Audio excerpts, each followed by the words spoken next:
Wanted to start with you. The Peter Jackson films and Lord of the Rings played a huge role in your life. What has it been like for you to revisit this lore and universe from an actor's perspective? Yeah, it's very different actually. I mean, thank you for that question because it's great.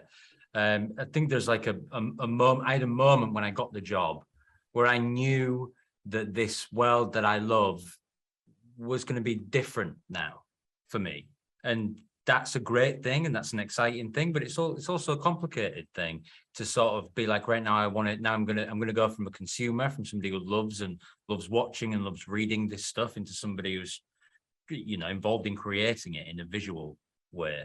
And so there's like it's a sort of a double-edged sword, but I mean, I'm so glad I did it. And Sophia, for you, you've said in the past that this project gives you the opportunity to depict Middle Earth and the world that we live in today. What has it meant to you to be a part of a project that's shining a light on diversity and inclusion? Yeah, it feels really exciting. I think I spent my life thinking that what we need to do is look at the reality of the world and then put it into the arts. And actually, I think I've discovered on this job that it's in fact the other way round.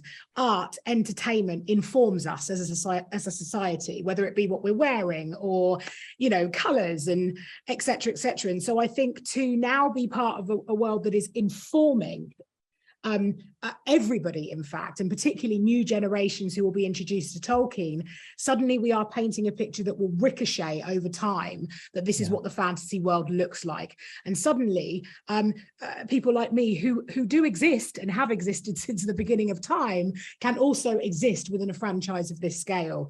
And that's been really, really important, and particularly for my part in the show, pretty iconic and necessary, I think.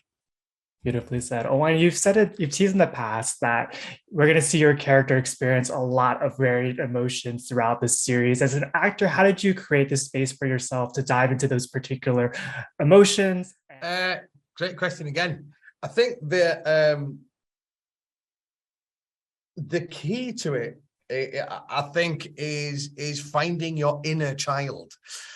I don't know if you've noticed, children, they go from one extreme to the other in their with their emotions, and I think there is a childlike quality to Durin, and I think being able to explore that and go to its extremities, it just makes me it's a big playground, I mean, and I don't have to imagine Middle Earth either. A chair doesn't have to be a big monster. It's right there in front of you. It's brilliant.